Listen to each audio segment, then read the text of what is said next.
येशूलाई चिन्नु र अनन्त जीवन पाउनु, यो वचनले बाइबलको एउटा धेरै महत्त्वपूर्ण सत्यलाई हाम्रो सामु उजागर गर्दछ। प्रेरित यूहन्नाले यो सुसमाचार किन लेखे? यसको उद्देश्य स्पष्ट छ। उहाँ भन्नुहुन्छ, यी सबै चिन्ह, आश्चर्यकर्म र शिक्षाहरू यसकारण लेखिएका हुन् कि तपाईँ हामीले विश्वास गरौँ कि येशू नै ख्रीष्ट अर्थात् उद्धारकर्ता र परमेश्वरका पुत्र हुनुहुन्छ। यस महान सत्यलाई हामी तीनवटा मुख्य बुदामा बुझ्न सक्छौँ। विश्वासको शक्ति। परमेश्वर चाहनुहुन्छ कि हामी केवल सुनेर वा देखेर मात्र होइन, तर हृदयको गहिराईदेखि येशूमा विश्वास गरौँ। येशू केवल एक असल शिक्षक वा भविष्यवक्ता मात्र हुनुहुन्न, उहाँ त परमेश्वरका पुत्र र संसारका एकमात्र मुक्तिदाता हुनुहुन्छ।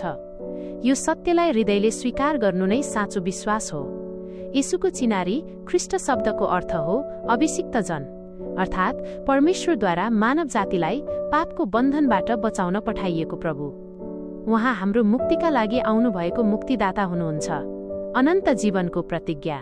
विश्वासको परिणाम नै जीवन हो। यो जीवन केवल शारीरिक सास फेर्नु मात्र होइन, बरु यो त अनन्त जीवन हो।